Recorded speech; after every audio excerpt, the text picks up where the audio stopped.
La diffusion vient de démarrer. Tous les participants sont en mode écoute seul.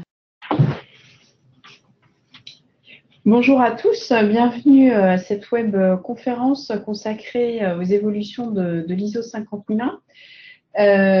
Donc, je vous remercie de votre participation. Donc, je me présente, je suis Béatrice Poirier. Je travaille donc à AFNOR Certification au sein du département Innovation et Développement et je suis chef de produit sur l'ISO 50001. Donc, sachez qu'au cours de ma présentation, vous pouvez poser vos questions à l'aide du module qui se trouve à droite de votre écran. Et puis enfin, je voulais aussi vous signaler que vous recevrez la présentation dans les prochains jours. Voilà, donc on va commencer sans plus tarder et surtout, je voulais aussi vous préciser que je répondrai à vos questions à la fin de mon intervention. Alors, je vais d'abord parler du contexte de l'ISO 50001, notamment de son contexte réglementaire. On verra ensuite les principales évolutions, le calendrier de la transition, et puis je ferai un petit retour d'expérience sur les audits que nous avons menés en version 2011. Ça peut permettre de se situer et finalement de préparer la version 2018. Et puis enfin, j'évoquerai les solutions qu'on vous propose pour vous préparer au mieux à cette transition. Alors, c'est important de le souligner, c'est rare hein, que la certification soit autant citée dans des textes réglementaires et je voulais faire un petit point là-dessus. Donc, en vous précisant que, bien sûr, je pense que parmi vous, il y a beaucoup de nos clients déjà certifiés. Donc, il y a bien sûr l'obligation d'audit énergétique avec l'exemption d'audit énergétique c'est grâce à la certification ISO 50001. Cet audit, cette démonstration d'audit énergétique doit être faite tous les 4 ans. On arrive, l'échéance est à décembre 2019. Alors après, pour ceux qui auraient répondu à la plateforme un petit peu en décalé, parce que ça avait été autorisé en 2016, eh bien, c'est bien les 4 ans à partir de la date où vous avez rempli la plateforme ADEME. Ensuite, il y a une réduction TURP pour les entreprises électro-intensives. Donc, celles-ci se reconnaîtront. Et pour celles-ci, il y a notamment la mise en œuvre d'un plan de performance et la certification ISO 50001. Et on va le voir par la suite. Ce plan de performance, finalement, les exigences accrues de la 50001 vont permettre d'améliorer les données liées à ce plan de performance. Ensuite, donc pour celles qui ne seraient pas certifiées, il y a le programme Pro-SMEN qui est une aide qui peut aller jusqu'à 40 000 € pour les entreprises non encore certifiées qui ne seraient pas électro-intensives et qui n'auraient pas eu d'aide par ailleurs dans le domaine de l'énergie de la part de l'ADEME. Faut savoir, pour celles qui sont déjà certifiées, si vous augmentez votre périmètre de certification à d'autres sites, une aide peut aussi vous être accordée, donc n'hésitez pas à vous rapprocher de l'AT2E qui gère ce programme Pro-SMEN. Hein, donc pour les extensions de périmètre de certification ISO 50001. Donc je tenais quand même à vous le préciser. Ensuite, dans le domaine du tertiaire, donc il y a la loi Elan qui vient de paraître avec l'article 55 qui dit que pour le tertiaire, hein, au-delà de 1000 m², les entreprises doivent réduire leur consommation énergétique de 40% d'ici à 2030. Et donc, on estime que l'A14001 est un outil qui permet vraiment de structurer sa démarche dans le but d'atteindre cet objectif, même s'il peut sembler lointain. le chiffre des 40% est pour le coup important. Ensuite, pour les entreprises les entreprises ou les collectivités qui ont des unités de valorisation énergétique, autrement dit des incinérateurs, la 50.001 permet une réduction de la TGAP. Et enfin, la dernière mesure qui va s'appliquer en 2019, les entreprises, alors c'est vrai que c'est un peu du jargon, qui relèvent des quotas de CO2, jusqu'alors ne pouvaient pas bénéficier de certificats d'économie d'énergie si je parle mettre un variateur de vitesse, par exemple, sur un moteur, elles ne pouvaient pas toucher de ces 2E si c'était dans le périmètre d'un établissement, d'une installation relevant du plan national d'allocation des quotas de CO2. Aujourd'hui, c'est possible à la condition qu'elle soit certifiée ISO 50001. Et donc, dans cette perspective, c'est possible. Donc, je voulais quand même vous indiquer, vous qui la plupart êtes certifiés, ces éléments de contexte qui peuvent être intéressants de souligner à vos directions et en interne.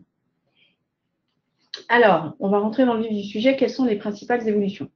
Alors, cette version, elle est vraiment dans la continuité. On est toujours dans l'amélioration de la performance énergétique et de son système de management de l'énergie. Donc là, on est bien sur… alors, c'est vrai que dans le jargon, on parle de réduction de la consommation énergétique, mais là, on est bien sur l'amélioration de la performance. Donc, on est bien sur une idée de ratio. On peut très bien augmenter sa facture, on peut très bien augmenter sa consommation et néanmoins améliorer sa performance. C'est pas des choses qui sont contraires. L'idée, c'est pour un service rendu, on consomme moins d'énergie. Ensuite, on n'est pas sur une révolution. Les exigences que vous avez dans la 50001 actuelle, vous les retrouvez dans la 50001 version 2018. Il n'y a pas de suppression d'exigences. Vous les retrouvez. Alors, il y a deux types de modifications. Il y a l'adoption de la structure commune des normes de système de management que vous retrouvez, la plupart d'entre vous être maintenant habitués avec la 9001, la 14001, voire la 45001. Qui est sortie en mars de cette année. Donc, cette structure est commune. Et puis, l'autre type de modification, c'est vraiment une amélioration du texte et une amélioration dans le but d'être en capacité de mieux mesurer votre performance énergétique et donc d'être capable de statuer sur l'amélioration ou non, ou l'amélioration de manière… on n'exige pas une amélioration continue. Enfin, elle doit être continue, mais elle n'est pas forcément permanente. C'est-à-dire que c'est pas linéaire. Il peut y avoir des paliers en fonction des choix technologiques.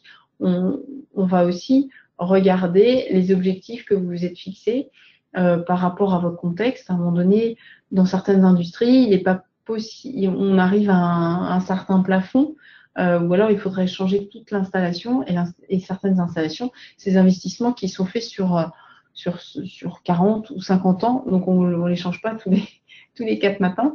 Et donc, l'idée, il peut y avoir des améliorations par palier. Voilà, donc on va revenir sur cette question. Donc, quand on dit amélioration, c'est amélioration des résultats mesurables, de l'efficacité énergétique ou de la consommation. C'est bien sûr associé à un usage, donc pour chauffer, pour refroidir, pour un usage par rapport à une situation énergétique de référence. Voilà, donc ça c'est vraiment ce qu'on entend par amélioration de la performance énergétique. Ensuite, la norme, elle est structurée selon la structure commune des normes, ce dont je vous parlais tout à l'heure. C'est les mêmes paragraphes que vous retrouvez dans la 9001, 14001, 45001. Donc finalement, on a redistribué les exigences que vous connaissez dans ce schéma, dans cette architecture des normes de système de management. Donc on a redistribué les exigences. Alors maintenant, c'est quoi les bénéfices de cette version? L'idée, c'est bien sûr, on va retrouver la notion d'enjeu, de risque et d'opportunité liées à l'énergie. Je vous en ai cité plusieurs d'ailleurs dans la partie contexte. Donc bien identifier ces enjeux. Maîtriser et améliorer sa performance énergétique, et notamment celle de vos activités, des activités que vous maîtrisez. Réduire vos coûts, fiabiliser vos investissements. Mobiliser les collaborateurs avec des objectifs cohérents et lisibles, développer une gestion de l'énergie qui est compatible avec votre stratégie. Donc, à partir du moment où on a bien identifié les enjeux, les risques, on a bien identifié les besoins et attentes des parties intéressées, on a une stratégie, l'idée finalement, le système de management, c'est ni plus ni moins que l'outil, le bras armé qui va permettre d'aboutir à cette stratégie. Donc, il y a bien un lien entre tout cela. Et puis, c'est développer la confiance du marché, la confiance de l'écosystème, puisque, alors après, ça va dépendre de vos métiers, mais globalement, dès lors qu'on a une gestion responsable de l'énergie, je pense que ça contribue à la confiance au global, que ce soit en interne, en externe, vis-à-vis des parties prenantes et autres. Alors, je vais reprendre en fait chacun de ces items et on va voir à travers ces items les différentes évolutions de cette 50 001. Alors, la première, donc bien sûr, c'est lié au contexte. Donc, ce que vous demande la 50 001 version 2018, c'est d'identifier vos enjeux internes et externes. Donc ça, vous êtes déjà, pour ceux qui sont de qualité, environnement, voire sécurité, aguerris à ce type d'exercice. Donc, inutile d'aller trop loin dans l'identification des enjeux externes, internes et dans l'identification des parties intéressées. On est bien sur tout ce qui a un lien avec la performance énergétique et le système de management de l'énergie. Donc, typiquement, les enjeux que je vous ai indiqués en amont, ça en fait partie, sans doute pas les seuls. Et pour ce qui concerne les parties intéressées, là, vous allez forcément retrouver le personnel, des acteurs sur lesquels vous vous appuyez. Je ne sais pas si vous avez une entreprise de facility management, forcément, elle va être intégrée là-dedans, ou une société de nettoyage. Mais on peut retrouver aussi pas mal d'acteurs, d'autres acteurs, peut-être chez vos fournisseurs, etc. Donc, bien identifier les parties intéressées pertinentes et leurs exigences. Quelques bonnes pratiques, finalement, c'est les mêmes outils que vous allez utiliser, que ceux que vous avez pu utiliser pour la 9001 ou la 14001. On peut vous proposer, la norme ne donne pas d'outils, mais nous, de notre expérience sur les autres normes, le SWOT, c'est donc opportunité, contrainte et risque, et menace et opportunité. C'est en interne, en externe, c'est des outils qui sont relativement qui sont souvent utilisés dans les directions et qui sont empruntés au marketing stratégique. C'est des outils qui fonctionnent relativement bien. Quant au PESTEL, donc PESTEL, P pour politique, E pour économique, S pour social, T pour technologique, E pour environnemental et L pour loi. C'est un outil qui permet vraiment de circonscrire un sujet. Une fois qu'on a balayé tous ces éléments, on arrive à avoir une vision assez globale. Et puis, on peut utiliser la cartographie des parties intéressées et de leurs attentes. Pour ce qui concerne, donc toujours dans le paragraphe 4, je voulais insister sur le périmètre et l'application du domaine et l'applicabilité du domaine d'application qui doit prendre en compte finalement ce qu'on a vu juste avant, les enjeux externes, internes, ainsi que les exigences des parties intéressées, pour être en cohérence. Finalement, quelque part, c'est définir un domaine d'application qui est en cohérence avec la stratégie que vous allez identifier à partir de l'étude de ces éléments. Et un point important, hein, il faut bien s'assurer que vous avez la maîtrise de l'efficacité des usages et de la consommation à l'intérieur de ce domaine d'application. À partir du moment où vous n'en avez pas vraiment la maîtrise, c'est-à-dire que vous n'avez pas la consommation énergétique, si par exemple vous êtes locataire de bureau et que vous payez les charges au tantième et que vous n'avez pas de moyen d'avoir de compter votre énergie, ben ça va être compliqué que de mettre en œuvre un système de management d'énergie. Donc on est bien sur les éléments. Donc à partir du moment où vous avez les factures et les consommations, là, vous pouvez y aller. Sinon, c'est un peu plus compliqué, voire impossible. Et l'autre point, et ça, c'est vraiment noté dans la 50001, on ne peut pas exclure de sources d'énergie à l'intérieur du domaine d'application. Donc, par exemple, c'est pas parce qu'une entreprise, elle a investi, je ne sais pas moi, dans sa source d'énergie liée au gaz, qu'elle va faire tourner son système que sur le gaz et elle va oublier l'électricité et autres. Hein. Donc, quand on a son domaine d'application, on prend bien en compte toutes les sources d'énergie. Et je ferai une petite parenthèse sur les carburants.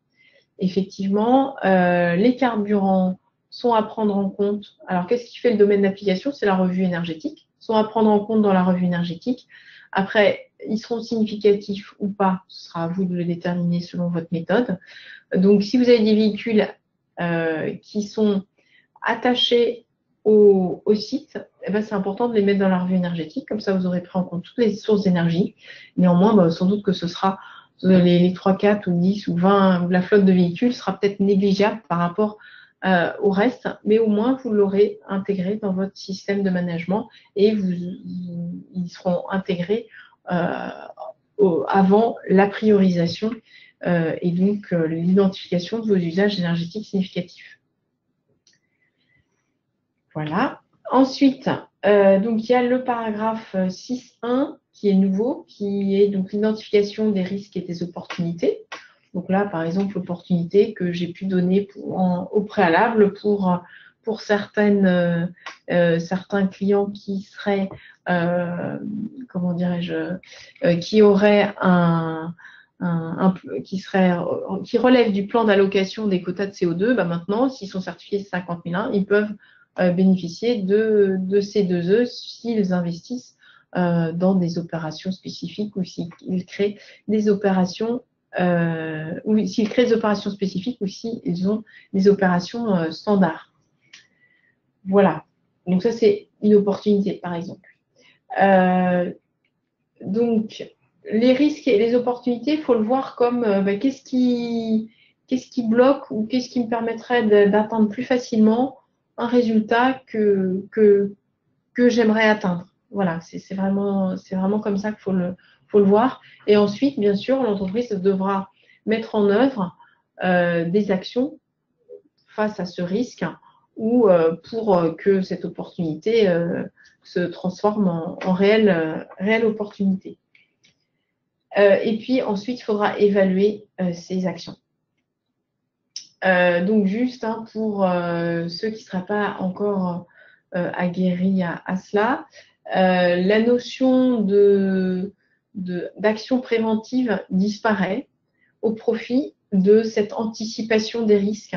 Et donc, c'est plus facile de se poser la question en amont, voilà, c'est quoi mes risques de ne pas atteindre mes objectifs, que de se dire à la fin du processus, ah oui, c'est quoi en fait, qu'est-ce que je pourrais mettre en place pour en action préventive. Souvent, on se pose des questions, on n'arrive pas forcément à trouver des actions préventives.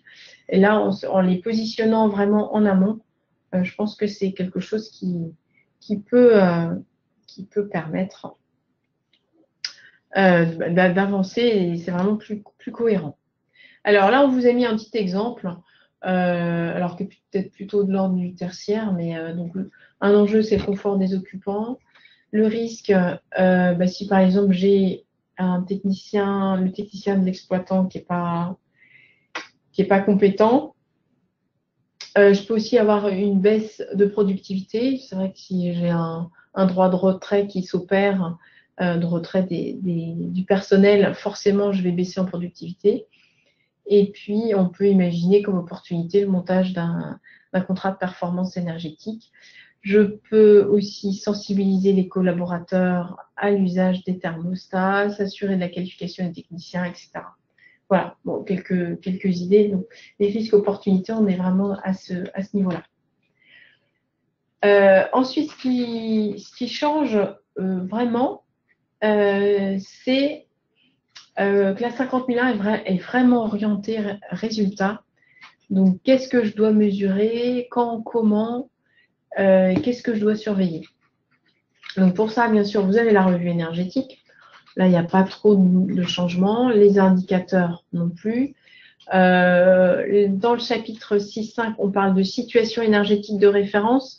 Vous allez me dire, mais avant, on parlait de consommation énergétique. Alors, il y a une petite subtilité, c'est qu'une consommation brute comme ça ne dit pas grand-chose. Là, on est sur une situation, donc ça veut dire qu'associé à cette consommation, par exemple, si vous êtes fixé l'année de référence 2016, eh bien, il faudra qu'on ait le détail. Ben voilà, j'ai consommé tant, et cette année-là, j'avais tel matériel qui avait fonctionné X heures, l'entreprise, elle était en 2.8, etc., etc. Tous ces paramètres sont vraiment importants en vue d'être en capacité de comparer les années les unes par rapport aux autres. Et puis, il y a le chapitre 6.6 qui fait son apparition. Alors, les exigences, elles y étaient, hein, mais elles étaient plus dans le check. Là, maintenant, qu'est-ce qu'on vous demande? On vous demande un plan de collecte des données pour suivre les IPE. C'est-à-dire, en amont, on va dire, je mesure quoi, quand, comment, avec quoi. Est-ce que c'est une personne qui va relever les compteurs toutes les semaines? Si c'est toutes les semaines, c'est quand, c'est qui, comment ça se passe? Est-ce que c'est une remontée d'informations? Et puis, donc bien définir qui, quand, comment. Et puis, ce qui est important, et la norme insiste beaucoup là-dessus, c'est sur les facteurs pertinents. Parce qu'une performance énergétique, si on n'a pas identifié les facteurs pertinents, on va vraiment avoir du mal à… Alors, les plus courants, bien sûr, ce sont les DJU, mais pas seulement. Il peut y avoir l'hygrométrie, il peut y avoir le nombre d'unités produites, le nombre de véhicules, enfin tout un tas le nombre de baigneurs, si je suis dans une piscine, le nombre de kilos de déchets, de tonnes de déchets incinérés, si je suis dans un incinérateur, etc. Et puis, la norme parle de facteurs statiques. Les facteurs statiques, c'est des choses qui n'évoluent pas souvent. Alors, pour vous donner un exemple, un facteur pertinent, ça va être la température extérieure. Ben, ça, de jour en jour, forcément, on sait que ça évolue. Un facteur statique, ça va être, j'ajoute une nouvelle ligne de production. Ça arrive pas tout le temps. Ou je mets en place une troisième équipe pour que l'usine fonctionne en 3-8. Ou alors, j'ajoute un nouveau bâtiment, etc. Donc ça, c'est ce qu'on va appeler des facteurs statiques qui a lieu d'intégrer et éventuellement de recalculer sa consommation de référence pour être en capacité de comparer l'année 1 par rapport à l'année 2. Ensuite, toujours dans cette même idée d'orientation d'orienter résultats, il y a bien sûr l'évaluation de la performance et il faut être en capacité d'évaluer la performance énergétique et l'efficacité du SME. Et donc, on va tenir compte des indicateurs de performance et qu'on va comparer à la situation énergétique de référence correspondantes. Donc, c'est vraiment là le gros. Alors, pour certains d'entre vous, ça va pas forcément être simple, mais ce qu'il faut vraiment voir, c'est que vis-à-vis d'une direction qui, certes, a peut-être choisi la 50001 parce que c'est pour répondre à une obligation d'audit énergétique. Néanmoins, les actions que vous menez, c'est quand même important de savoir si finalement elles rapportent, combien elles rapportent. Et ça peut être, c'est vraiment important de ramener ces informations, de remonter ces informations à la direction. Et vous aurez d'autant plus de poids, vous serez d'autant plus écouté. Et donc, c'est important que de fignoler cet aspect des choses. Voilà. Ensuite, renforcer la mobilisation des collaborateurs. Donc là, il y a un paragraphe qui s'appelle leadership.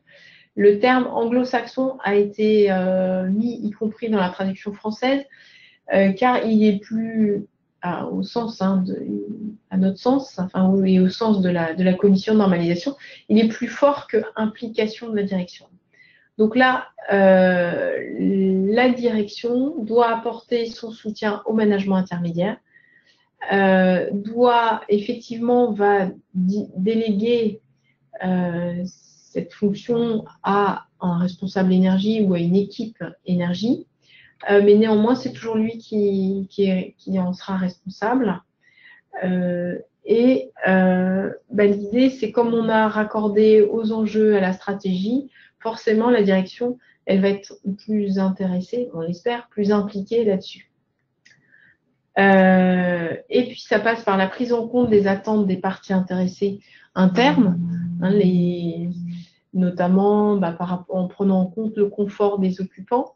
Et d'ailleurs, le confort des occupants, c'est pas forcément antinomique avec des économies d'énergie. C'est possible de faire des économies d'énergie et d'améliorer le confort. Et ça passe par la sensibilisation, la responsabilisation des collaborateurs.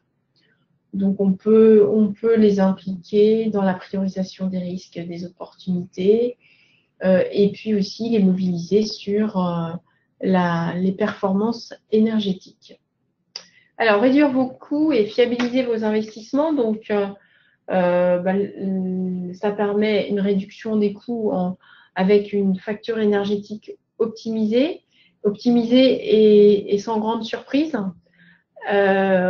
Le coût de l'énergie devrait quand même augmenter. Nos voisins belges ont subi une forte augmentation de l'électricité.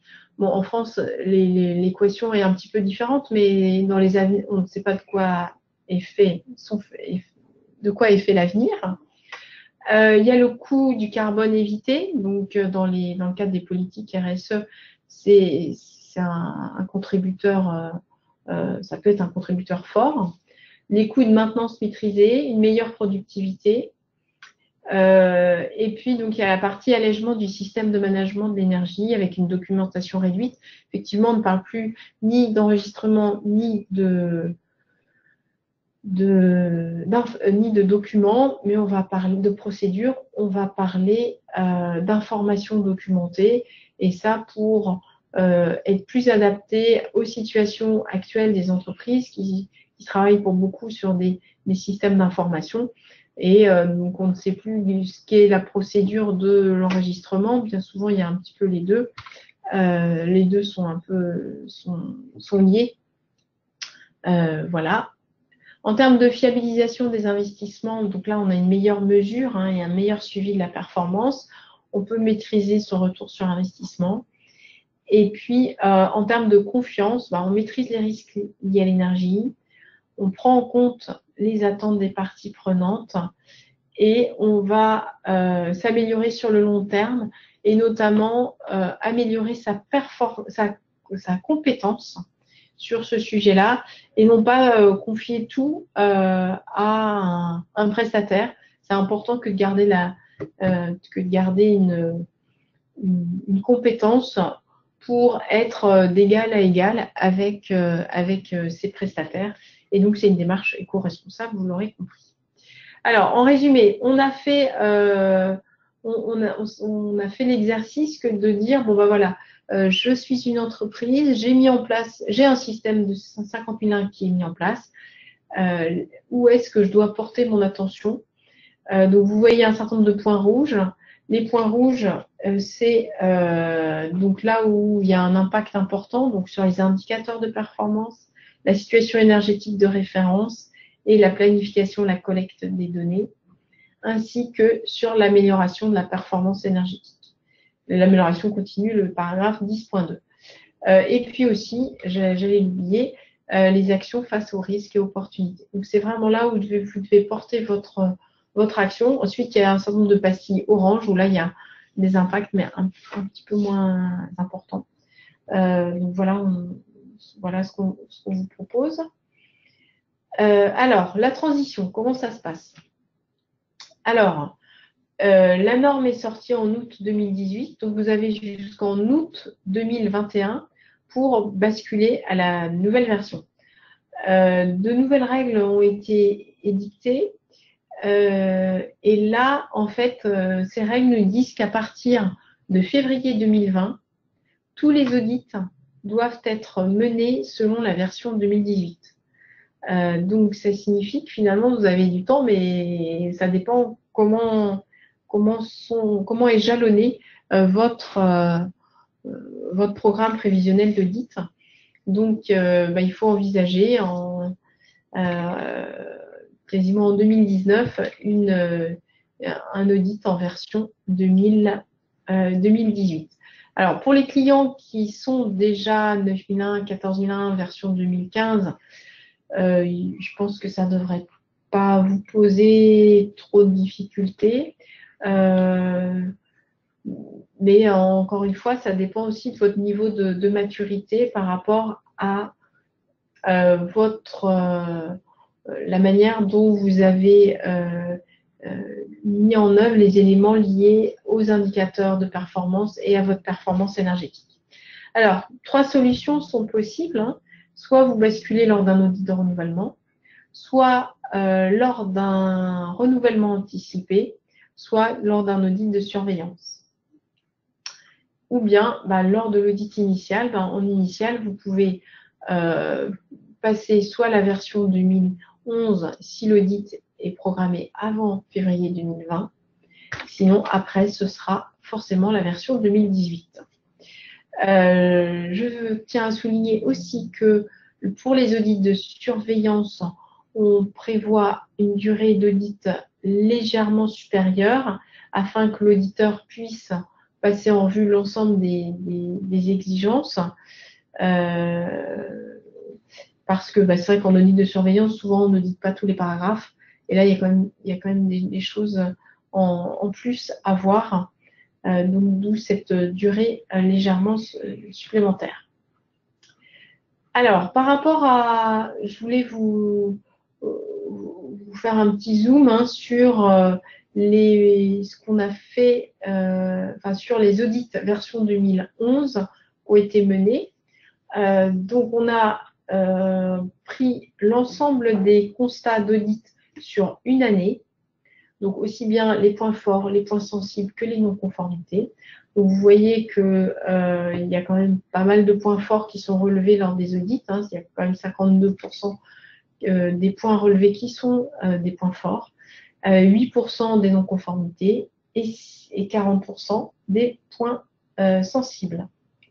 Ensuite, on a fait le top 10 des forces relevées par les auditeurs en ISO 50001. Donc, on trouve, je vais citer que les 3 premiers, les autres, vous les découvrirez. La maîtrise opérationnelle, donc souvent, c'est un paragraphe qui comprend un certain nombre de points forts. Il y a 20% des points forts qui relèvent du paragraphe maîtrise opérationnelle. La compétence, la formation, la sensibilisation et enfin la surveillance, mesure et analyse. Mais, c'est un mais, vous verrez que ces paragraphes sont aussi relevés pour la plupart en matière de flop. Donc, on a fait le même exercice. Donc, pour les flops, on a pris les non-conformités plus les points sensibles. Et donc, le premier item qui ressort, c'est sur le paragraphe surveillance, mesure et analyse. Donc, c'est là où il y a les plus grandes difficultés. Donc, souvent, ça va être des problèmes liés à des mesures, à des choses qui ne donnent pas lieu à qui devraient être surveillées, qui ne sont pas surveillées, ou des données qui ne remontent pas, des choses comme ça. Et puis aussi 11% sur la maîtrise opérationnelle et 9% sur la revue énergétique. Parfois, on a des revues énergétiques qui ne sont pas complètes, pour lesquelles il manque soit des données, soit des analyses. Et c'est important d'avoir une revue énergétique solide, parce qu'il ne faut pas oublier que ce sont vraiment les fondations de votre système de management. C'est à partir de l'identification des usages énergétiques significatifs que vous construisez votre système, que vous construisez vos indicateurs, que vous mettez en œuvre vos actions. Donc, si cette première phase de revue énergétique n'est pas suffisamment solide, on peut arriver à des choses à des résultats qui pourraient être grandement améliorés. Alors, comment vous préparez à cette version 2018 ? Donc, on a préparé un guide pour vous, donc qu'on a appelé l'essentiel de l'ISO 50001 version 2018. Donc, vous pouvez, dès que vous aurez le support, vous pourrez télécharger grâce au lien, télécharger gratuitement ce guide. Il vous donnera quelques explications sur les différences entre ces deux référentiels. Et puis, on a aussi établi notamment une fiche pratique sur l'amélioration de la performance énergétique. Qu'est-ce que nous, à FNOR Certification, on entend par amélioration de la performance énergétique ? Et notamment, je vous invite sur cette question-là à lire l'annexe de la norme sur le paragraphe 10.2, si ma mémoire est bonne, ou 0.3, j'ai toujours un doute. Je vous invite à lire l'annexe 10 sur l'amélioration. Et puis, donc, on a une page thématique sur laquelle vous retrouverez un certain nombre d'informations, notamment une foire aux questions. Et on vous propose de rencontrer nos experts. Il y a plusieurs événements qui sont organisés, ou plutôt qui seront organisés, parce que c'est vrai que là, on est en train de caler les dates pour 2019. Donc, c'est vrai qu'il y a encore quelques dates d'ici la fin de l'année, mais le gros viendra, je pense, en janvier. Il y aura les dates en région, en Île-de-France aussi. Ensuite, pour vous préparer, on vous propose deux types de prestations.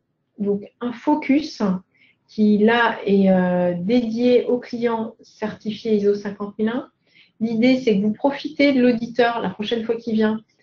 Il va rester un petit peu plus longtemps pour identifier les exigences, identifier là où vous en êtes sur les exigences nouvelles de la norme.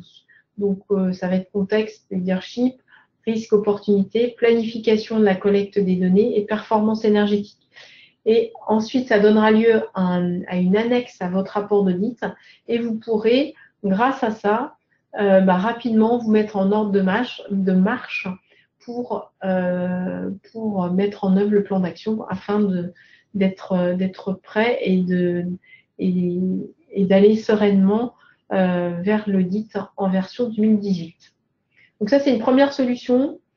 C'est pas cher, c'est avec votre auditeur. Donc du coup, il connaît déjà tout le contexte, il connaît les rouages de votre entreprise. Il est déjà sur place, donc c'est plus rapide, c'est assez rapide. Et sinon, si vous souhaitez vraiment le dissocier de l'audit, ou si vous avez vraiment des interrogations, ou ça peut être aussi une visite d'évaluation sur un site qui n'est pas certifié, cette visite d'évaluation s'adresse autant aux entreprises certifiées que non certifiées. Vous pouvez réaliser un diagnostic qui peut être complet ou personnalisé. Et là, vous avez un livrable distinct de l'audit. Donc, si vous ne souhaitez pas mélanger l'audit et l'audit de certification et la visite d'évaluation, vous pouvez faire ça de manière distincte.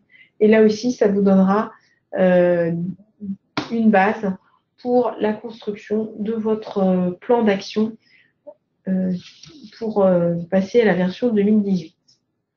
Donc, n'hésitez pas à contacter votre commercial, votre chargé de clientèle pour soit un focus, soit une visite d'évaluation. Voilà, j'en ai terminé de ma présentation. Donc, on va passer maintenant aux questions. Je vais vous demander quelques secondes le temps d'ouvrir ma fenêtre. Voilà. Hop, là, si ça va bien. Alors, je crois que vous avez... Alors, pendant ce temps-là, vous pouvez tout à fait écrire vos questions. J'en prends connaissance. Voilà. Alors,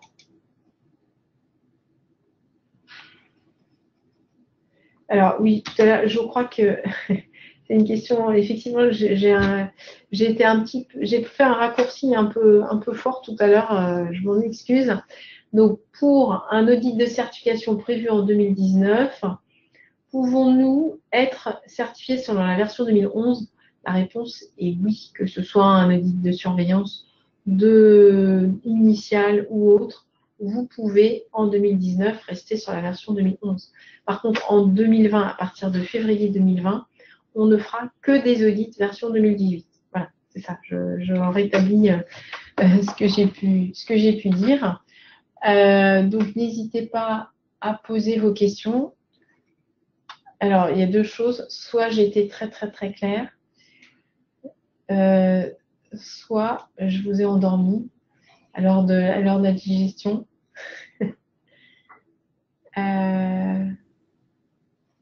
Donc, n'hésitez pas.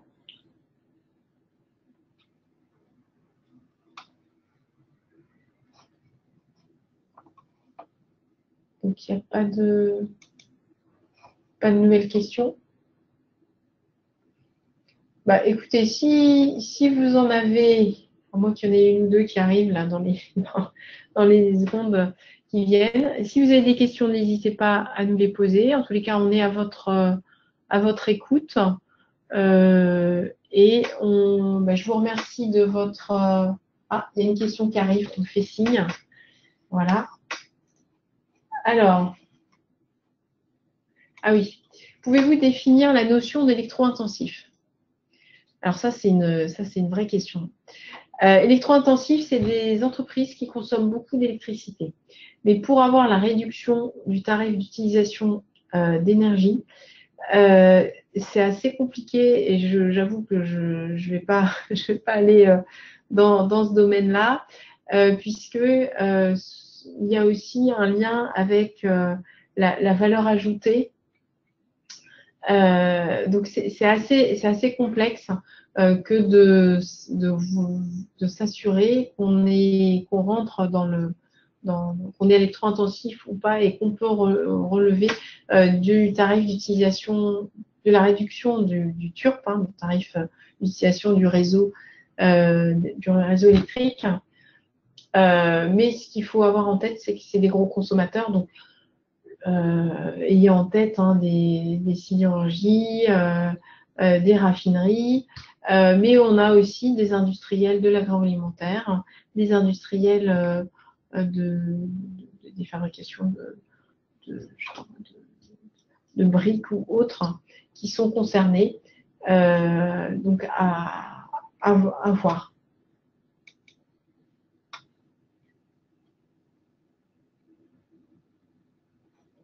Alors, faut-il que le plan de suivi des IPE soit décrit dans un document à part? bon, que ce soit dans un document à part ou peu importe, en fait, ce qu'il faut, c'est que ce soit décrit quelque part et que chaque personne qui a une action à mener qui a une action dans cette détermination d'indicateur de performance, bah, soit bien au courant de ce qu'il a à faire. Donc, c'est important que ce soit décrit, enfin, peu importe où vous le décrivez, l'essentiel, c'est que vous vous y retrouviez et que ce soit le plus simple pour vous. Mais il faut que ce soit. Alors, quid de l'intégration des erreurs de mesure? Beaucoup de remarques sur ce sujet lors du dernier audit. Alors, effectivement, il y a deux choses. Il y a les erreurs de mesure, les incertitudes de mesure. Donc, je ne sais pas ce que vous entendez par là. En tous les cas, la norme ne demande pas le calcul d'incertitude de mesure. Toutefois, si vous avez des compteurs qui mesurent à 2% et que vous êtes fixé comme objectif, un objectif à 2%, ça risque d'être un petit peu compliqué que de dire, bah voilà, j'améliore ma performance puisque j'ai des outils qui sont de l'ordre de ce que du delta que je souhaite améliorer.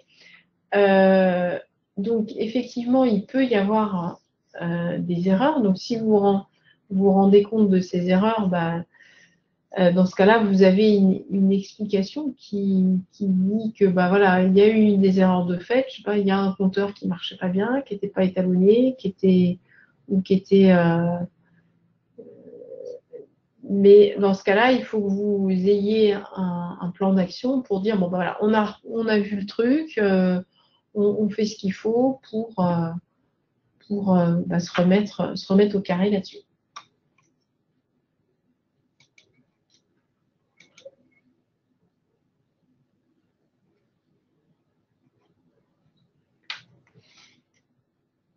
Alors, j'ai une question, mais là,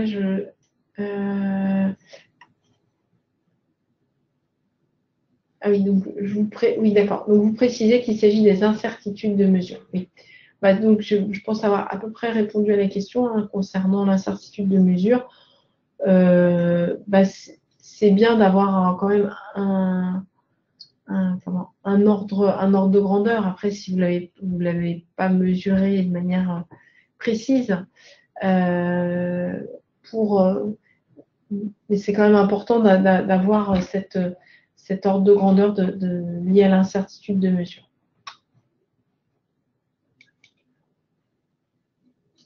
Voilà, je crois que j'ai passé en revue toutes les questions. Si vous en avez d'autres, n'hésitez pas. Si vous souhaitez disposer d'un focus, n'hésitez pas non plus. Alors, une autre. Alors, la politique doit-elle impérativement comporter un objectif chiffré de la performance? Alors, la politique, peut-être pas. Il n'y a pas une obligation que de le chiffrer que de le mentionner dans la politique. Néanmoins, vous devez quand même définir un objectif chiffré pour être capable de dire, bah voilà, mon objectif c'est tant, mon résultat mesurable, auquel cas ma performance c'est tant, je me suis améliorée, je ne me suis pas améliorée, voilà. Donc, il n'y a pas nécessité que ça figure dans la politique. La politique peut être assez vague. Néanmoins, il faut que vous ayez des objectifs sur lesquels vous appuyez et puis, par rapport à un objectif, si vous avez un objectif de, je dis n'importe quoi, de 20%, vous n'allez pas mettre en œuvre les mêmes actions que si vous avez un objectif de 5%. Voilà. Écoutez, je crois qu'on a fini pour les questions et le temps imparti est bientôt terminé. Je vous remercie de votre participation et je vous donne rendez-vous prochainement pour une autre webconf. Je vous souhaite une bonne fin d'après-midi et un bon week-end. Merci, au revoir, à bientôt.